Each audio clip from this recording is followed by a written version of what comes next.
ओम दीदी। जी,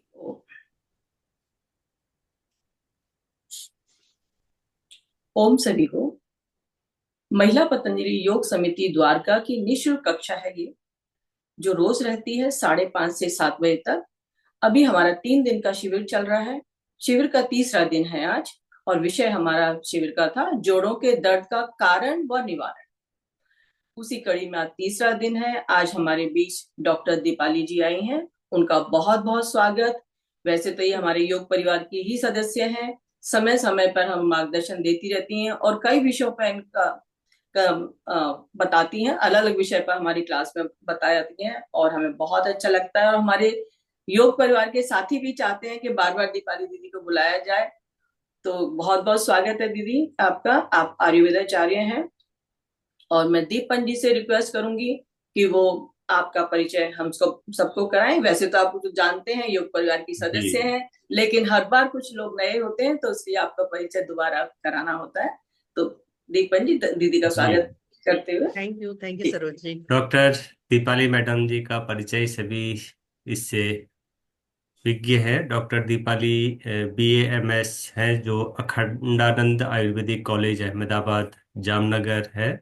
और आपने गांधी नगर सिविल अस्पताल से METC medical emergency training course किया हुआ है। आपके जो अनुभव हैं वो अहमदाबाद में कई अस्पतालों में चिकित्सा अधिकारी के रूप में काम करने का है, जिसमें चिकित्सा, सर्जरी और स्त्री रोग विज्ञान में एलोपैथिक अनुभव प्राप्त किया है। आपने डॉक्टर शिखा शर्मा के अधीन न्यूट्री हेल्थ क्लिनिक नई दिल्ली में आयुर्वेदिक डॉक्टर के रूप में भी सेवा की है। विशेष आवश्यकता वाले बच्चों के लिए पोषण और उनके स्वास्थ्य पर इसके प्रभाव का आपने अनुभव प्राप्त किया है। आपके जो शौक है वो गुलाल श्रृंखला पर न्यू सरस्वती हाउस पब्लिकेशन में भी आपने अपना योगदान दिया है। और इसके साथ साथ आप हमारे महिला पतंजलि योग समिति द्वारिका की ऑनलाइन आयुर्वेदिक सत्र में भी आप आते रहते हैं। वर्तमान में जो आपके कार्य हैं वो वजन घटाने, स्वस्थ आहार, उपचारात्मक खाद्य पदार्थ और जीवन शैली प्रबंधन के लिए ऑनलाइन आयुर्वेद परामर्श कराते हैं। रक्त समूह और संविधान के आधार पर आहार योजना में विशेषज्ञता और भोजन की आदतों के माध्यम से रोग प्रबंधन पर ध्यान केंद्रित कराना आपका एक वर्तमान का कार्य है। और आपका उद्देश्य अस्थायी आहार परिवर्तनों से परे स्थायी स्वास्थ्य समाधान तैयार करना है। अभी आप न्यू मुंबई में स्थित रहती हैं, जहां से ऑनलाइन आप सभी को परामर्श कर रही हैं। स्वागत है डॉक्टर दीपाली मैडम, आपका बहुत बहुत धन्यवाद। थैंक यू सो मच दीप जी, सरोज जी। ये 3 दिवसीय आपने जो जोड़ों का दर्द और संधिवा का एक टॉपिक उठाया है, बहुत ही खूबसूरत है। और उसमें मुझे शामिल करने के लिए आपका बहुत बहुत शुक्रिया। मैं रिक्वेस्ट करूंगी, प्लीज आप शेयर स्क्रीन का ऑप्शन अलाउ कर दे। मैंने कर लिया था शेयर स्क्रीन का आपको, और को होस्ट भी आपको बना दिया है, देख लीजिए।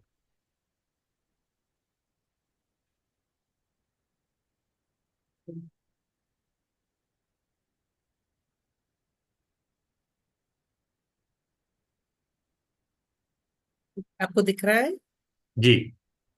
ठीक है।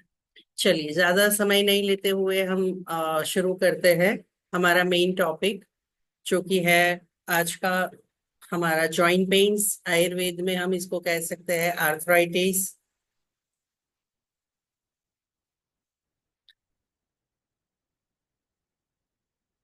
अब आर्थराइटिस का नाम आता है तो सबसे पहले दिमाग में जो इमेज आती है हमारी, वो होती है ये वाली। ठीक है।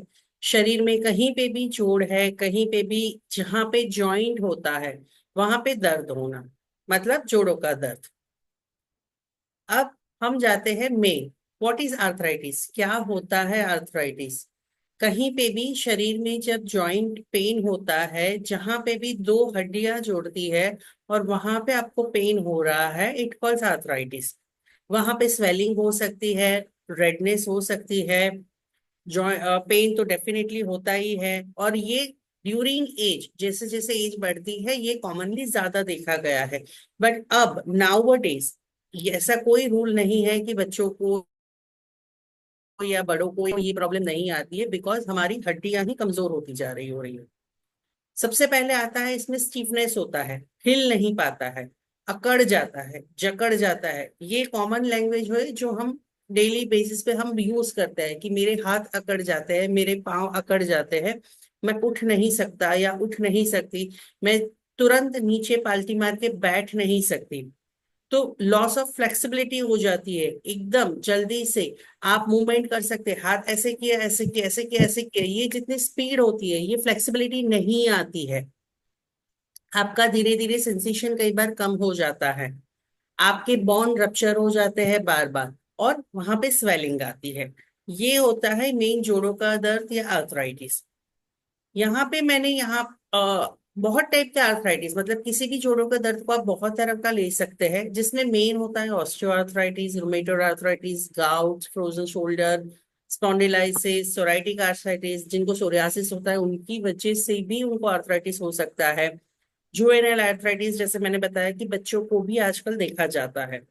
अब इनका मेन रीजन क्या होता है,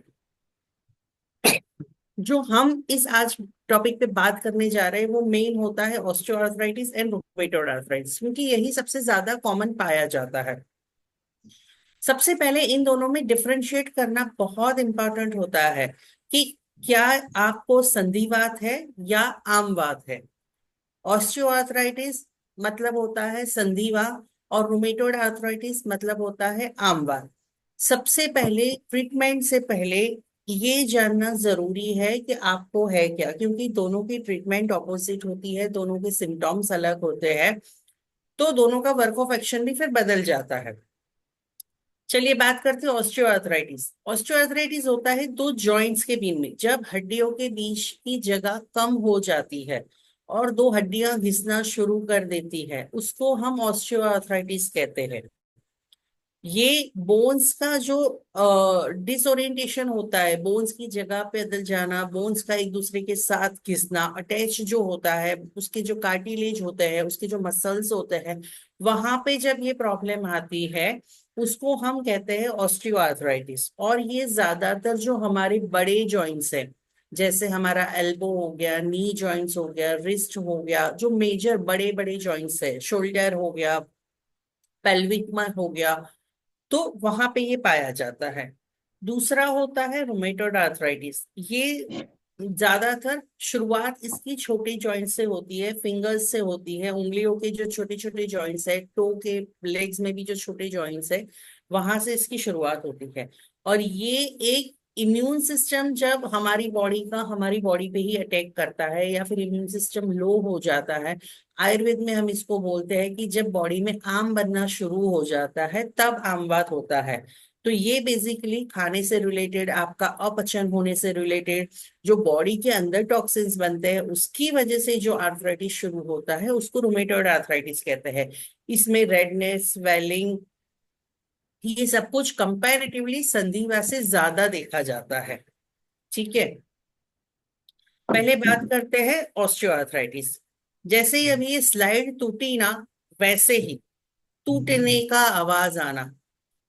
ठीक है, कोई भी जॉइंट से, जैसे यहाँ पे मैंने बताया हुआ है कि ये बोन है, ये दोनों के बीच में ये कार्टिलेज होता है। अब ये नॉर्मल कंडीशन है, हेल्दी जॉइंट्स।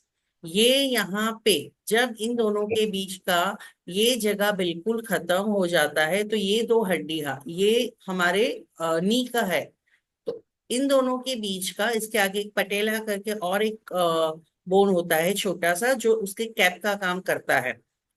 अब ये नी जॉइंट दिखाया गया है यहाँ पे, जब ये दो हड्डियों के बीच की ये बिल्कुल ही जगह खत्म हो जाती है, इसका जो कार्टिलेज होता है वो डैमेज हो जाता है, तब यहाँ पे एक कड़क कड़क कड़क करके आवाज आती है, वो होता है संधिवा।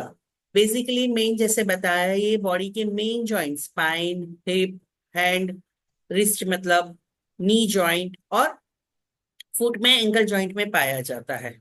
इसके मेन सिम्टम्स होते हैं शूल, शूल मतलब पेन होना, अनयूजुअल साउंड, एक आवाज आती है, जैसे ही आप वो जॉइंट का मूवमेंट करते हैं एक आवाज आती है। वात पूर्ण धृतिदृष्टा मतलब ऐसा साउंड आता है जहां पे आपने एक सरफेस पे रब किया है, जिसके अंदर एयर भरी हुई होती है। आप जैसे ही अपने नी पे हाथ रख के नी का मूवमेंट करते हैं, आपको खुद को फील हो जाता है कि वहां पे एक साउंड आ रही है, क्रक करके, क्रैक करके। उसके बाद होता है स्वेलिंग, वहां पे सूजन आ जाती है। पेनफुल मूवमेंट तो होती है, जब भी आप उठते हैं, बैठते हैं, चलते हैं, कोई भी मूवमेंट करते हैं, तब आपको वहां पे फ्लेक्सिबल होने में प्रॉब्लम करती है। इसका रीजन क्या होते हैं, क्यों होता है ये संधिवात या फिर ऑस्टियोआर्थराइटिस या फिर जॉइंट पेन्स? सबसे पहले, अगर आपका जो एक बॉडी का प्रकृति होता है वो वात प्रकृति होता है, तो इसके चांसेस ज्यादा रहते हैं। आप ज्यादातर ड्राई एरिया में रहते हैं, कूल एरिया में रहते हैं, स्टेल फूड खाते हैं, बासी खाना खाते हैं, तब भी ये हो सकता है। ज्यादातर जो ड्राई क्लाइमेट होता है, अगर आप वहां पे रहते हैं, बॉडी में फुल ऑयलिंग नहीं जाता है, आजकल जैसे लोग कोलेस्ट्रॉल के लिए घी और तेल खाना कम कर देते हैं, बट अगर बॉडी में ये लिगामेंट्स को, जॉइंट्स को मूवमेंट के लिए ऑयली रिक्वायर्ड होता है, it means it should be smooth,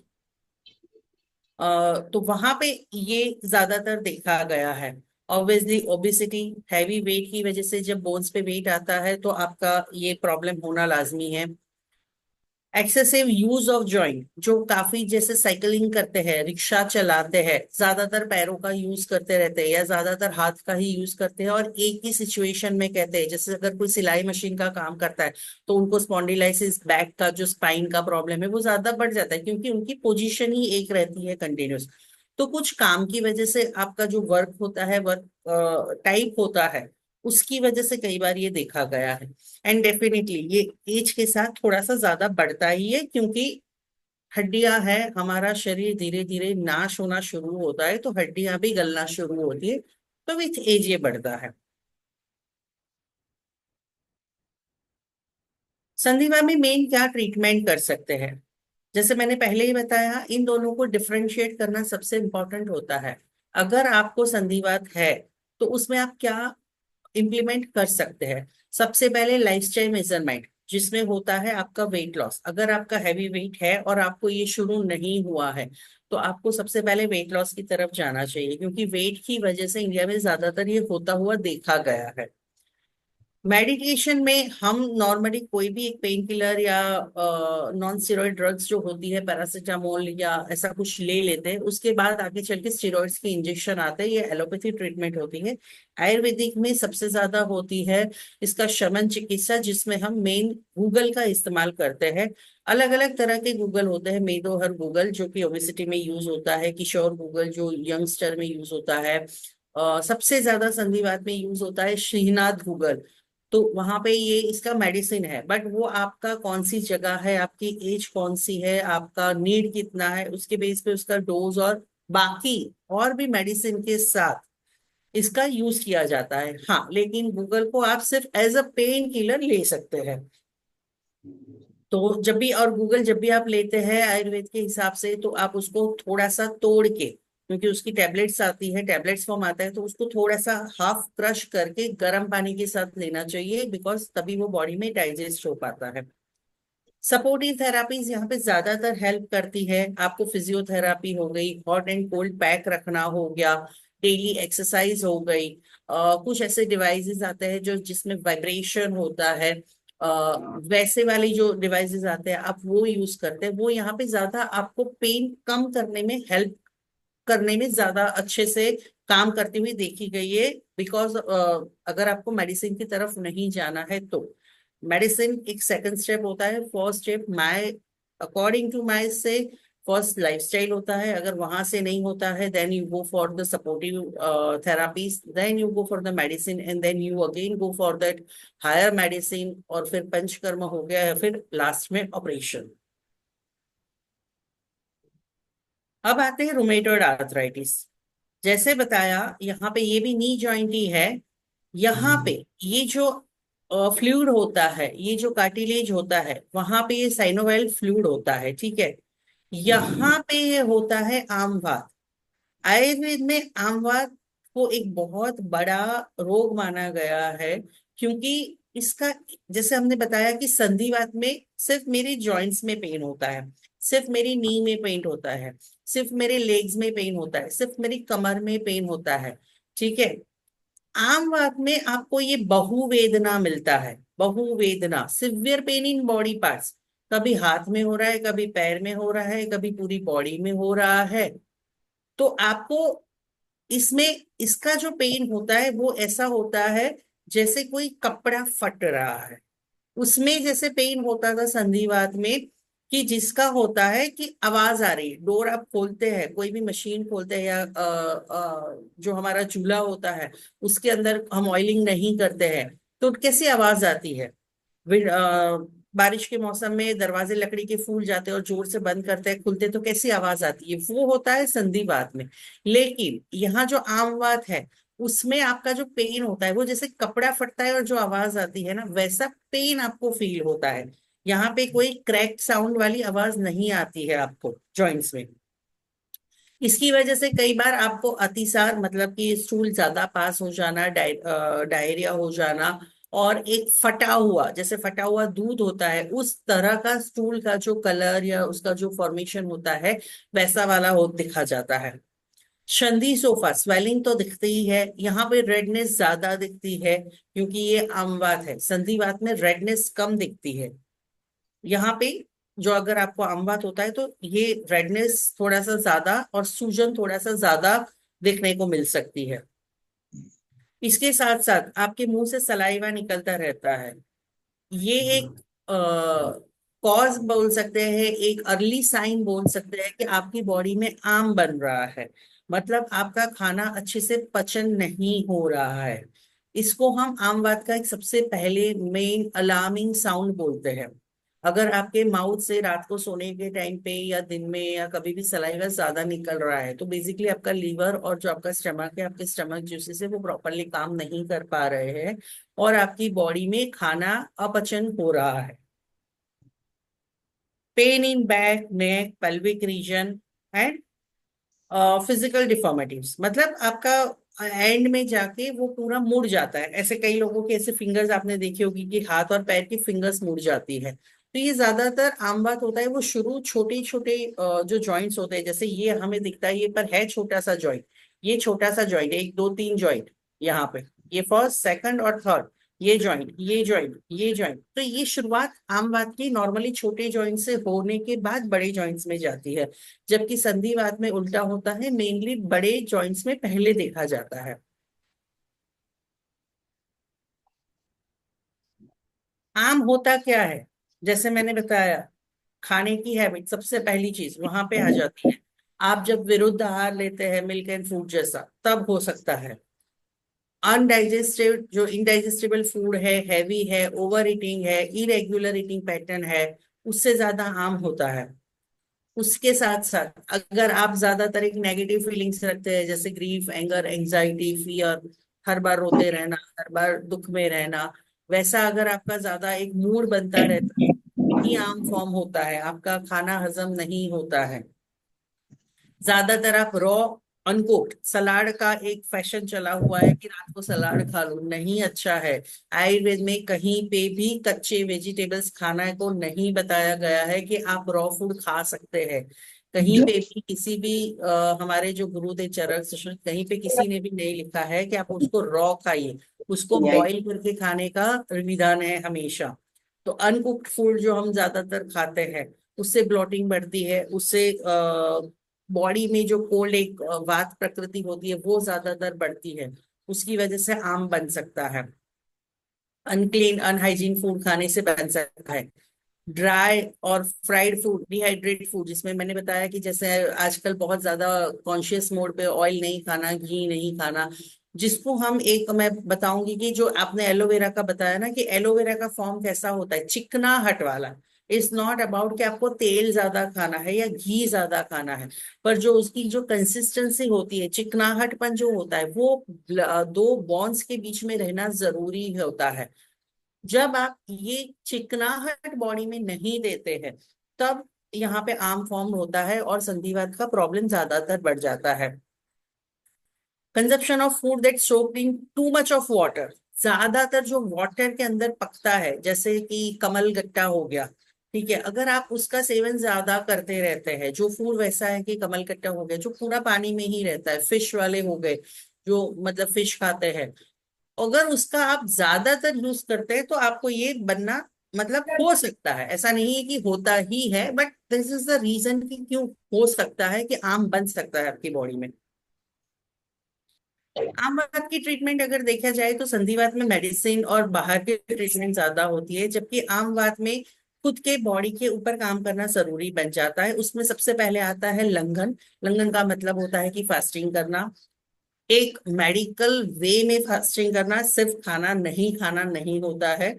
लंघन का मतलब कि हाँ आज सुबह से मैंने कुछ नहीं खाया और फिर रात को चांद देख के खा लिया, तो इस इज नॉट कॉल्ड लंघन। ठीक है, ये एक मेडिकल वे में आपको फास्टिंग करना होता है, पानी पीना होता है, फ्रूट्स बीच में खाने होते हैं, मूंग की दाल का पानी पीना होता है, तो इसको हम लंघन बोलते हैं।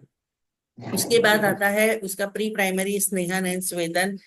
जैसे स्नेहन में मैंने बताया कि जो प्रोसेस्ड ऑयल होते हैं, अलग अलग तरह का स्नेहन होता है, रुक्ष स्वेदन होता है, तो स्नेहन और स्वेदन करते हैं, ये प्री प्राइमरी पंचकर्म की ट्रीटमेंट मानी जाती है। जो कोई भी पंचकर्म ट्रीटमेंट हम करते हैं उससे पहले करवाना कंपलसरी होता है। उसके बाद आती है विरेचन थेरापी। विरेचन थेरापी से आम बात में इसीलिए फायदा होता है क्योंकि ये स्टमक से रिलेटेड होता है, लिवर से रिलेटेड होता है, कि जो हमारा अनडाइजेस्ट फूड है, जो अपचन हुआ है, जो बॉडी में आम बना हुआ है, ये इसको निकालता है, बॉडी में से साफ करता है। तो ये बट एक अंदर कोई डॉक्टर के गाइडलाइंस में ही आप कर सकते हैं। उसके बाद आता है बस्ती। अगेन इसे पंचकर्म थेरापी। बस्ती में जैसे एनल में से होता है जहां से स्टूल पास होता है, वहां पे हम मेडिकेटेड बस्ती देते हैं, जैसे एनिमा देते हैं वैसे ही मेडिकल मेडिकेटेड ऐसे एनिमा के पाउचेज आते हैं वो देते हैं, जहां से ये कचरा हम साफ करते हैं बॉडी का। अब आपके काम की बताती हूँ जो चीज जो आप कर सकते हैं। ये फूड जो होते हैं ये दोनों तरह के आर्थराइटिस में आपको काम करते हैं। Flaxseeds oil, canola oil. Canola oil मतलब जो एरंड का ऑयल होता है वो संधिवात में सबसे अच्छा रिजल्ट देता है। आप रोज एक चम्मच इसको खा सकते हैं, रोटी पे लगा के या अपनी सब्जी में डाल के। ठीक है, फ्लैक्सीड्स का ऑयल खा सकते हैं, वॉलनट्स खा सकते हैं। ये वो चीजें जिससे मैंने बताया ना कि आपको शुगर का या सॉरी कोलेस्ट्रॉल नहीं बढ़ाना है, पर जो बॉडी में चिकनाहट है वो चिकनाहट लाता है। फूड्स फॉस्फेटेड विथ ओमेगा 3, ठीक है, जिसमें एग्स होते हैं, मार्जरीन्स होता है, फिश ऑयल के सप्लीमेंट्स होते हैं, ब्रोकली, स्प्राउट्स। कच्चे नहीं है, स्प्राउट्स को हमेशा हल्का सा एक स्टीम से बॉईल करने के बाद खाना है, कच्चे स्प्राउट का सलाद बना के नहीं खाना है।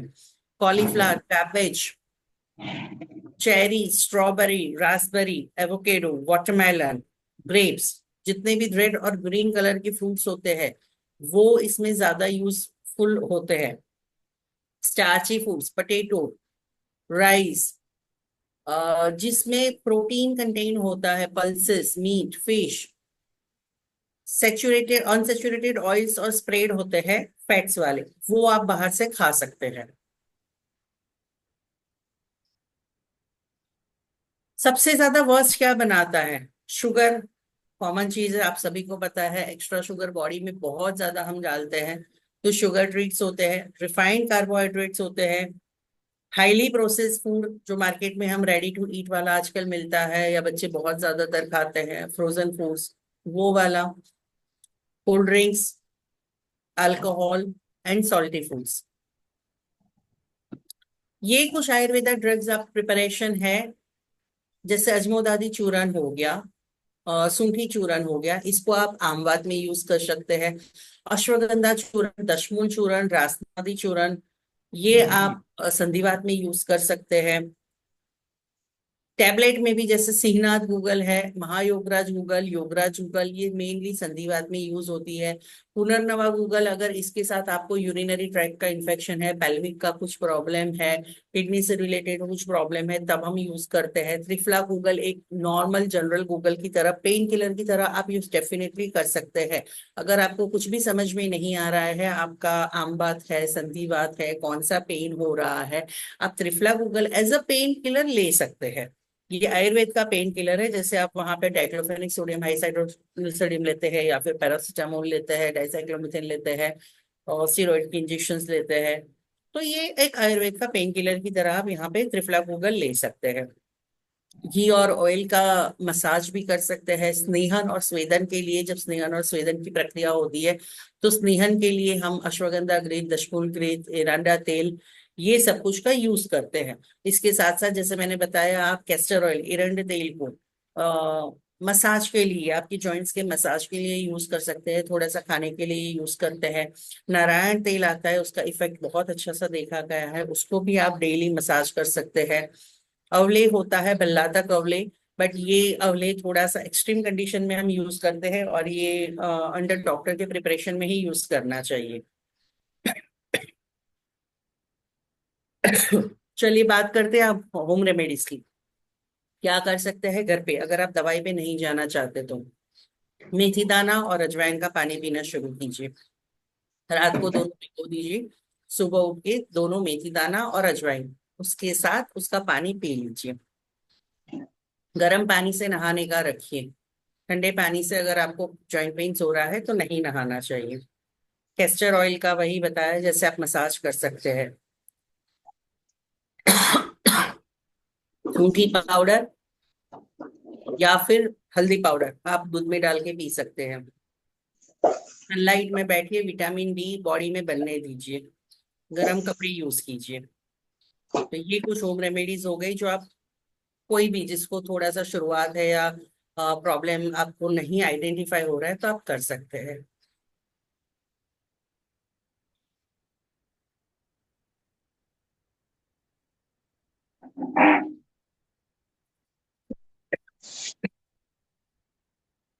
हाँ जी, अब आपके क्वेश्चंस पे आते हैं। जो भी आपके क्वेश्चन से पूछ सकते हैं प्लीज।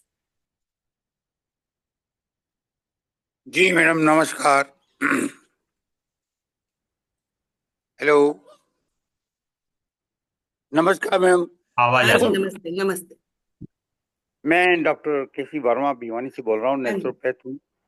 बहुत अच्छा आपने विस्तार पूर्ण चीजों को बताया और बिल्कुल ही उनको अलग अलग करके समझाया। बहुत अच्छा, आपका धन्यवाद करते हैं। मैं ये बात पूछना चाहता हूँ, जैसे संधिवात में जहाँ की कार्टिलेजी डैमेज होती है और बोन एक दूसरे से घर्षण करके दर्द पैदा करती है, उसके अंदर जैसे कि मैंने जो आजकल लेटेस्ट वैज्ञानिकों के रिसर्च पेपर पढ़े हैं, उनके अंदर बोन बोर्स जो है उसका प्रयोग वो करते हैं। तो आपके हिसाब से क्या इसका प्रयोग किया जाना चाहिए? हालांकि ये नॉन वेज है, किसका? तो क्या इस किसका प्रयोग करना है? बोन बोर्स, अच्छा। बोन बोन बोर्स। नहीं, मेरे हिसाब से नहीं करना चाहिए, क्योंकि ये कोई, इसका रिसर्च अभी हो रहा है और इतना कुछ प्रूफ है नहीं इस चीज का। तो ट्रायल टेस्टेड में क्यों जाना? चलो ठीक है जी, मैंने तो कुछ लेटेस्ट रिसर्च पेपर पढ़े थे, उसके आधार पर मैं आपसे जानना चाह रहा था। नहीं, मतलब ये दूसरा ये, रिसर्च बेस पे ही चल रहा है अभी, तो इतना ट्रायल टेस्टेड नहीं। और ये इतना पुराना, संधिवात और आमवात इतने पुराने डिसीज है कि इसका एक कहते हैं ना कि जो रोग होता है और उसका एक थेरापी होता है, तो बहुत अच्छे से रिजल्ट हमें मिले हुए हैं। मेडिकेशन से, शमन चिकित्सा से, पंचकर्मा से। तो वही हम्म। करना चाहिए हिसाब से जी सबसे जी। पहले। फिर और ट्रांसप्लांट एक ऑप्शन अलग एंड में हो ही जाता है, ऑपरेशन है ही एंड में, but that was the hmm. Last option. जी, ठीक है अगला जी। क्वेश्चन कोई? मेरा मेरा एक एक एक प्रश्न था। एक मेरा एक प्रश्न है प्रश्न था। एक प्रश्न ये था, जो सलाद के बारे में बताया कि आयुर्वेदिक में सलाद पर जो मैम ने जो है वो कहा कि नहीं खाना चाहिए कच्ची सलाद, उसमें क्या क्या खास मतलब क्लियर क्या था? जैसे सलाद कच्ची मतलब, अपन। जैसे हम नॉर्मली सलाद में क्या करते हैं घर में रोज ही, कच्चा ककड़ी हो गया, गाजर हो गया, टमाटर हो गया, प्याज हो गया, काट के हम सलाद की तरह रख देते हैं प्लेट में और खा लेते हैं, ठीक है? ये नहीं लाल मिर्च करना वगैरह, चाहिए। हाँ जी, लाल ये मिर्च नहीं कर। वगैरह वो। नहीं, इसको इसको हल्का सा स्टीम देना चाहिए, हल्का सा बॉईल करना चाहिए। रॉ नहीं खाना चाहिए। या फिर इसके अंदर आप कोई ऑयल हो गया या दही हो गया, कुछ भी मिला के उसको मिक्स करके, उसके अंदर हम नॉर्मली इसीलिए नींबू और उसके ऊपर जो काला नमक डालते हैं, काले मरी डालते हैं, पाउडर डालते हैं, उसका रीजन ही वही है कि इसके ऊपर हम क्यों डालते हैं। उसको रॉ खाने से मना किया गया है। उसमें कोई भी प्रोसेस करो, आयुर्वेद मानता है कि जब भी हल्की सी प्रोसेस होती है। अगर आप मिक्स भी करते हो ना, वो भी आयुर्वेद में एक प्रोसेस माना गया है। तो अगर आप प्रोसेस करते हो ना, उसका जो इफेक्ट होता है वो खाने का, वो चाहे कुछ भी खाना हो, जी जी। उसका इफेक्ट चेंज हो जाता है। तो इसीलिए वो रॉ सलाद कुछ भी नहीं खाना चाहिए। आप उसको हल्के से ऑयल में, घी में, बहुत सारे ऐसी अभी तो रेसिपीज आती है कि मिक्स करो, ये करो, हाँ, बट उसमें आपको ये ध्यान रखना है कि फिर वो जो कॉम्बिनेशन है वो विरुद्धाहार नहीं बन जाए।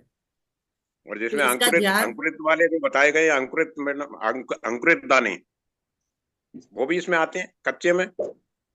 क्या क्या बताया है? अमृत। अंकुरित अंकुरित दाने, जो अंकुरित अपन मूंग अंकुरित है, चना दाने, है, ये। स्प्राउट, हाँ जी, अंकुरित दाने जो स्प्राउट आता है वो भी इसी में ही आता है। स्प्राउट हम सिर्फ अंकुरित करके कच्चे खाते हैं, वो नहीं खाना जी चाहिए। उसको स्टीम एक जी बार जी, कर लीजिए, हल्का सा यही स्टीम पूछना। कर लीजिए। अगर आपको ज्यादा धन्यवाद। लिक्विड फॉर्म में या बना के नहीं खाना है तो हल्का सा स्टीम कर लीजिए या सौते कर लीजिए, वैसे खाना चाहिए। कच्चे नहीं खाने चाहिए, जो अर्ली मॉर्निंग में काफी लोग खाते हैं।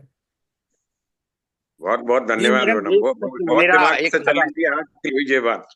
हाँ जी। जी नहीं, सही है ये बात बहुत सही है आपकी। लेकिन एक प्रश्न मेरा ये है कि माइक्रो ग्रीन्स जो उगाते हैं, एक तो अंकुरित अंकुरित है, एक उसके आगे की स्टेज जो माइक्रो ग्रीन्स की है, जैसे व्हीट ग्रास है या और दूसरे ब्रोकली वगैरह की माइक्रो ग्रीन्स है, क्या इनको भी स्टीमिंग करें? डेफिनेटली। क्योंकि माइक्रो न्यूट्रिएंट्स जो है वो लॉस तो नहीं हो जाएगा उनका? नहीं, आपको हल्का सा स्टीम करना है, आप उसको ज्यादा पकाना नहीं है। मैंने वही बोला, हल्का सा स्टीम करना है। उसमें वो सॉफ्ट हो जाना चाहिए। ब्रोकली भी कभी ऐसे नहीं खानी चाहिए।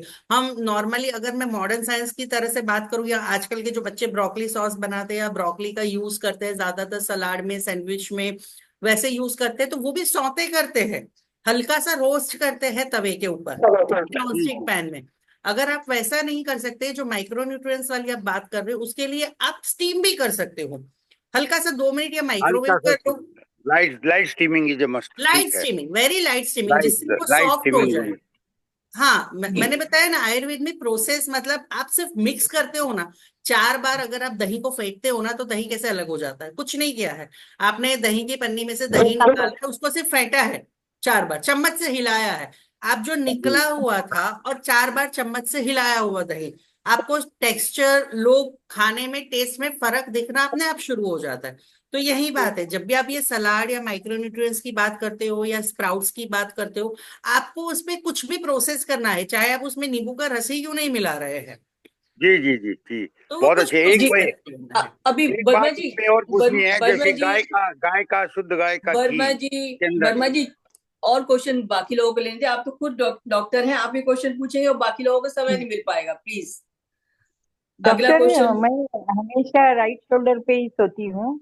तो 3-4 महीने से क्या हो गया है, राइट शोल्डर मेरा अकड़ गया है और उसमें से एक जो नस है, शोल्डर से लेकर कलाई तक, और वो अकड़ गई है। और किसी वो महानारायण तेल से मालिश करे, गर्म पानी डाले, तो भी नहीं जाता है। वो पैर को, मेरे पैर चले गया, पैर का ये चले गया, मगर 3-4 महीने से ये नहीं जा रहा है। तो क्या करना चाहिए?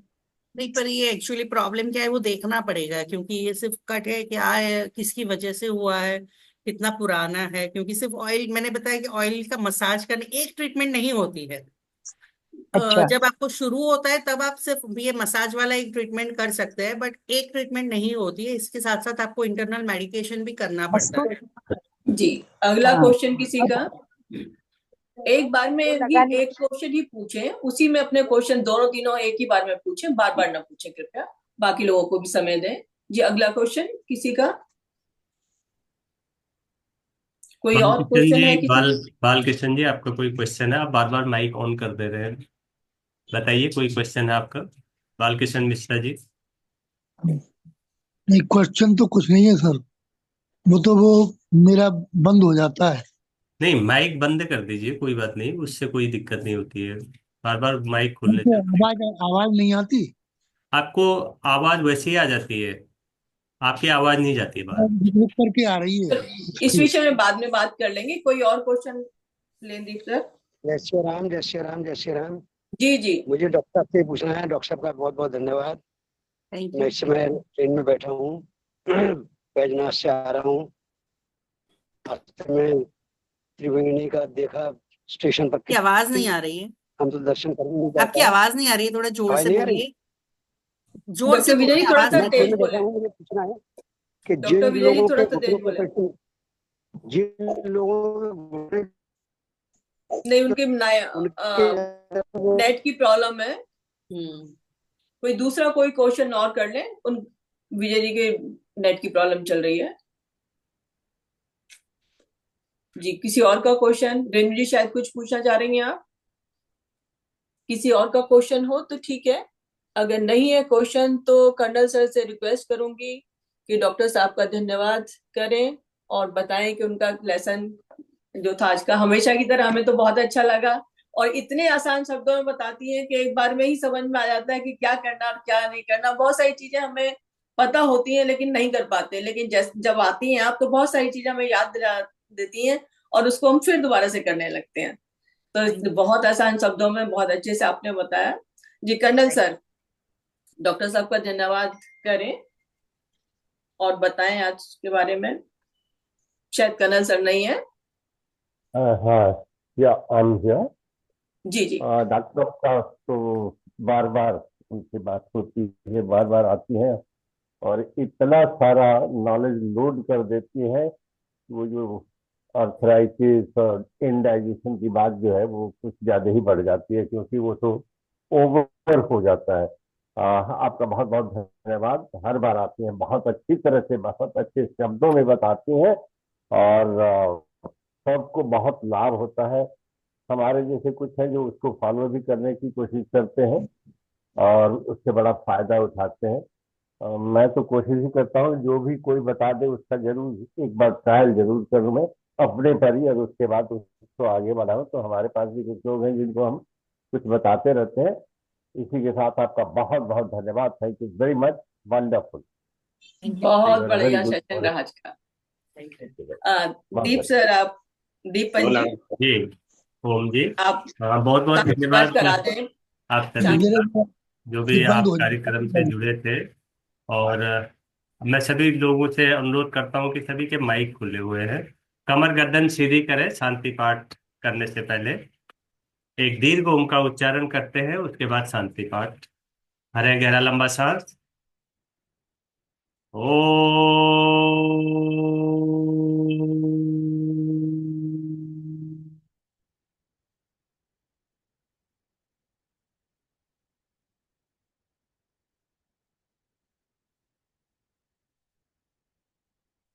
ओम देव शांति अंतरिक्ष एवं शांति पृथ्वी शांतिरापः शांतिरोषधयः शांति वनस्पतयः शांतिर्विश्वे देवाः शांति ब्रह्म शांति सर्वगं शांति शांतिरेव शांति सामा शांतिरेधि। ओम शांति शांति शांति। अपने दोनों हाथों को आपस में जोड़ें, घर्षण करें, उससे निकली हुई ऊष्मा को अपने मुखमंडल पर लगाएं। आप सभी का दिन शुभ हो, मंगलमय हो, इसी कामना के साथ कल सुबह फिर मिलते हैं। बहुत बहुत धन्यवाद आप सभी का जो भी इस कार्यक्रम में जुड़े हैं, जो पहली बार जुड़े हैं। और हमारी क्लास उनकी इंफॉर्मेशन के लिए बता दें 5:30 से 7 बजे तक नियमित रूप से होती है। बहुत बहुत धन्यवाद। Thank you doctor Deepali madam, बहुत बहुत धन्यवाद, क्योंकि हमारा एकदम से मुझे आपको शॉर्ट नोटिस पर बोलना पड़ा। Thank you. यही तो Thank you all very, very, very much, and thanks to Sarojji and team for conducting this 3 days of session. Very educative, very knowledgeable, and also very beneficial. दीपन जी बहुत बढ़िया, recording stop कर दें।